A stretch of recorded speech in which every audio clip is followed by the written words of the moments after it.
A few moments later.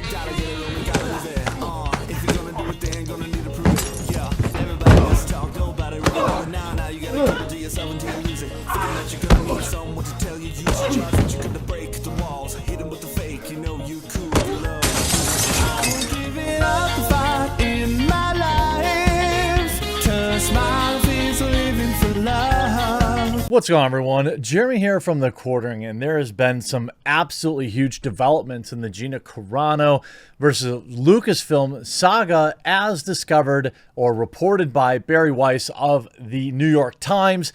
Absolutely abhorrent behavior by Disney and Lucasfilm, and a truly disrespectful way to part ways with an employee, now confirmed publicly. Hey, I hope you're enjoying the Gina Carano coverage here. Obviously, I cover lots of things: video games, pop culture, movies, music, basically everything but straight politics.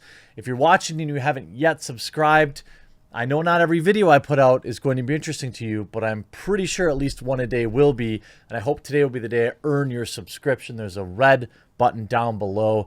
If you'd give it a click, that would be absolutely amazing.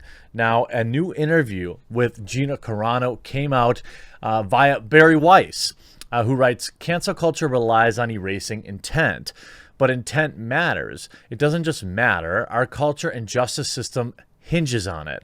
So did Gina Carano intend to share a terrible image? I asked her. Now, first and foremost, of course, the replies are full of people still angry at Gina Carano. And I've always said that the people who most vehemently engage in and justify cancel culture, the people that would that are constantly, well, it's not cancel culture, it's consequences culture. These people, they are the biggest losers on the planet. Now, they may have some money, they may have some internet clout, but at home, when they're alone with their thoughts, they realize that they've accomplished almost nothing in their lives. They are deeply ashamed of just how pathetic their impact on society has been, and so they turn to tearing down others as opposed to lifting them up.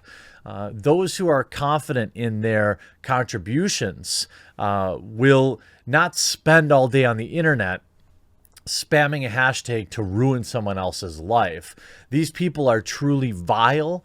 They add nothing to society. And one day, when they wake up alone, they'll realize that. But it will be too late. They will have canceled their friends. They will have alienated their families. They will have been unable to obtain gainful employment now that they can't be cringe reply guys on Twitter. They'll wake up alone, penniless, having added nothing to society, and realize just what we've all known, that they're just terrible garbage people. So the interview, which I'm not going to rob Barry of the clicks, I'm not going to read the whole thing. I'm mostly interested in Gina's particular comments.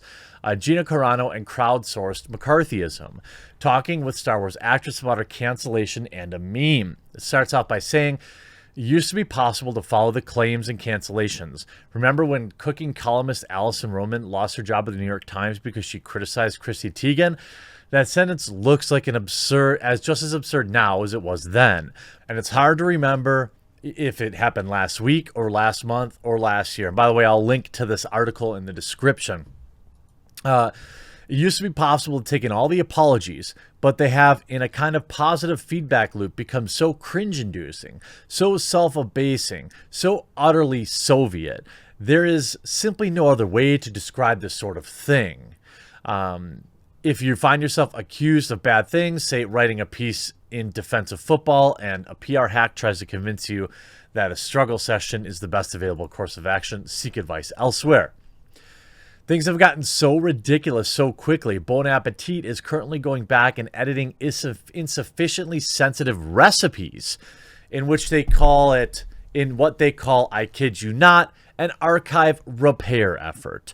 That's my baseline assumption. That is 99% of cancellations are unwarranted. In other words, people are losing their jobs, their reputations, not for violating genuine taboos, but for making simple mistakes, minor sins, or absolute nonsense. And I've often talked on this channel what really drives this.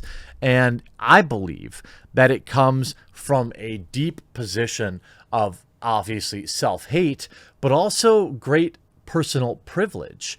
The idea that you can sit all day on your $900 iPhone on Twitter talking about celebrities. These are the very same people that will accuse others of having privilege. Most of us have jobs to do. Yes, it's my job to talk about stuff, and I'm very thankful for that. But most people got to get up and go outside and work. Right now, it's like 15 below here in Wisconsin. It's cold, epically cold in Texas and in other states across the country, Kentucky, Louisville. These people are going to work in that, shoveling snow, moving dirt, picking up, trash collecting, serving restaurants that now have to have outdoor dining because somehow that's safer. The idea that you, the cancel culture pawn, has all day to sit on Twitter and tell, someone else that you're morally superior than them. Well, that, of course, is deeply rooted in your own privilege. It's impossible to overstate the bystander effect of these public humiliations. Normal people are functioning like we live under a new kind of McCarthyism, and for good reason. Our McCarthyism is crowdsourced, but not necessarily less vicious or ruinous. All of which is why when I saw late last week actor Gina Carano had been fired from Star Wars because she doesn't have the kind of politics required to avoid the modern Hollywood blacklist, I leapt to her defense. Since I'm not a Star Wars fan, I had not heard of Carano before Friday, but I am sentient enough to know the Mandalorian, the Star Wars show streaming on Disney Plus, is a hit. It's apparently 5 times as popular as any other show on the streamer, and was the first Disney Plus show to hit Nielsen streaming top 10. Now, I'm going to skip this article again. When an article is good, I want to shout it out and recommend people read it. I think Barry does a great job breaking in, down some of the memes that she's posted that people are upset about. Obviously, she lays out that she herself does not believe Gina Carano is what people say. She reached out. Now, this is one of the first bombshells. Now, I knew this because in private conversations she told me, but, I didn't want to say anything until it was public. No, she didn't know. She literally found out that she was fired via social media. What an absolute disgrace. At least have the common decency to call somebody up or bring them into your office and part ways like an adult. What an absolute slimeball thing to do. She writes, this is Gina saying, I was in utter shock and confusion when certain people said, posting about the image, said it was anti-Semitic. She wrote then as I went to take it down, I noticed that the image was not the same one as people were referencing. I was honestly confused. Should I take it down or leave it up? I still don't know what the answer was because taking it down only makes the mob attack you more. And she's talking about this image that she posted. The image for me was a statement that people need to stand up together and rise up, stop being manipulated by the powers that believe they know what's best for you and play games with our lives. My heart has only ever had ultimate respect and love for the Jewish community. To me, at first glance, the image looks as if it's a visual representation of the protocols of the elders of Zion. When old men, money, a globe, and a secret meeting are in one picture, my mind screams Jews. But it seems that to a lot of people, it genuinely does not, perhaps because there are no explicitly Jewish symbols.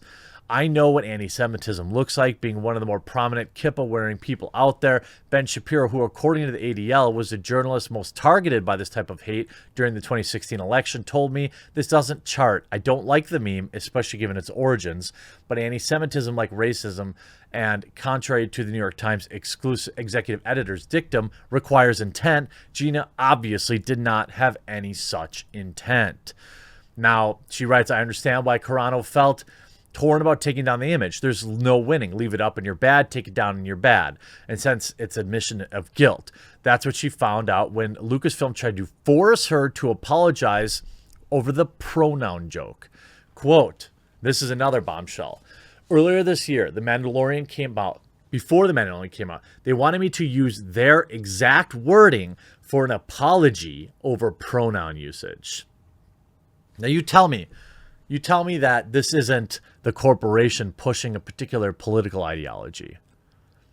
I declined, thank you, Gina, and offered a statement in my own words. I made clear I wanted nothing to do with mocking the trans community and was just trying to attention to the meanness of the mob into forcing people into putting pronouns in their bio. A very reasonable position. Lucasfilm's response was to exclude her from all press and promotion from the show, according to Carano. That was heartbreaking, but I didn't want to take away from the hard work of everyone who worked on the project, so I said okay. That was the last time I was contacted about any type of public statement or an apology by Lucasfilm. I found out through social media, like everyone else, that I was fired. Absolutely disgusting. Disgusting treatment. This isn't even about, things that she said. This is just about common human decency.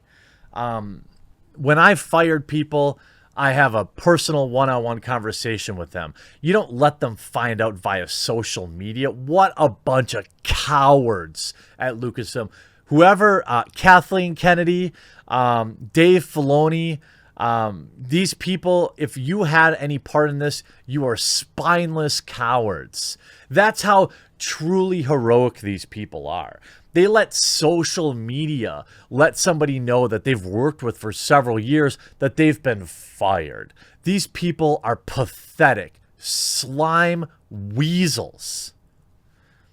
Gina Carano got fired. Meantime, Ice Cube tweeted out, among other troubling things, the original London mural, and it doesn't appear to have hurt his reputation beyond the Jewish community. John Cusack tweets unmistakable this type of things, spicy things, and still gets cast. Chelsea Handler, Jamila Jamil, Jessica Chastain shared a Farrakhan video. P. Diddy hosted the prominent terrible person on the 4th of July address. I mean, again, this is just a disgrace. I feel so bad for Gina. She has been, probably feels absolutely alone. I'm going to ask again, tweet out this video with your hashtag We Love Gina Carano, and at Gina Carano in the tweet. Let her know that she's loved by the fans and that we don't agree with the way that Disney and Lucasfilm treated her. I mean, you can fire somebody, but you've got to give them some basic, decent humanity. You've got to treat them with basic human decency. I've never seen anything like this before. Ultimately, it's not like Gina's a close personal friend of mine, but I could say that I follow her and we have had conversations. I feel like I know her more than really anyone else that I've covered who's been on the receiving end of cancel culture. And this is just sick. What Disney and Lucasfilm did to her, forcing her to use their language in an apology, then cutting her from the press tour. That's just petty, pathetic. And again, that is the corporation enforcing their own political ideology on employees.